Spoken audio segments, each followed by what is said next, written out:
Tak si vyberte chlapca.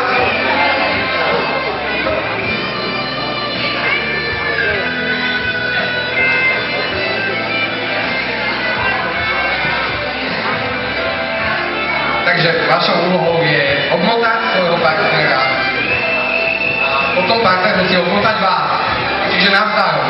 Takže všetci budete mumie, všetci štyria. Začnite. Kto bude rýchlejší?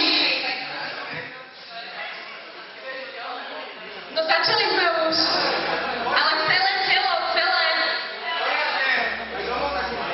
Nemusí byť hrubá vrstva, ale celé telo. Aby sa ti to nerozpadalo a aby vyšlo na obidvoch.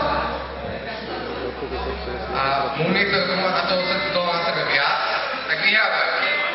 Ktorým nebude prekúkať ich vlastné telo. Nesmie sa to trhať. Teda, môžeš tak, ale... Palce pri chode.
Končíme.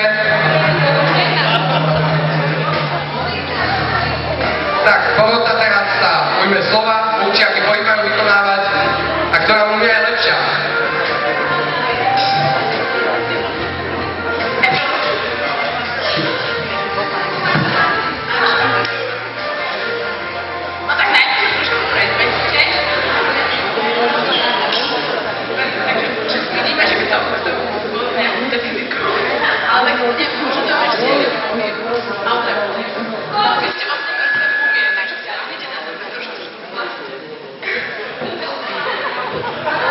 Takže vykonajte, čo vám zadala porota. Tak to je reagovalo na to výhodnejšie. Nezačnite sa tak. Takže prvý, dobrý máš šláčku. Partnerka, nepomôžeš mu, aby ste to vyhrali?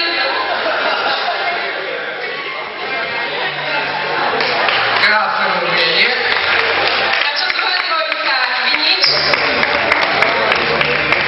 Čo ty vieš, koho sa to môže rozhodnúť všelijak. Nikto nepovedal, že je objektívna. Máš pocit, že je objektívna? Ak to bude tak teplá, tak potom pustíme šláhač. Peťo má pocit, že porota nie je objektívna, tak vy to pláste, možno vyhráte. Pláste sa.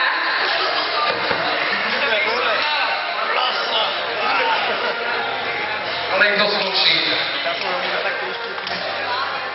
No Peťo, ešte. Peťo nevládne.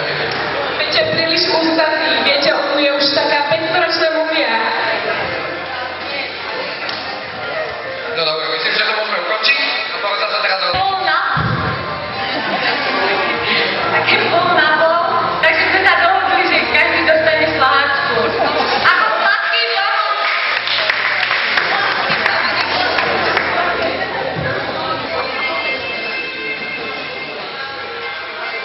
Ale úsmev.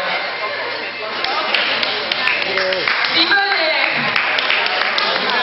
Ja som čítal v časopise, že je to najlepšie pre toho matka.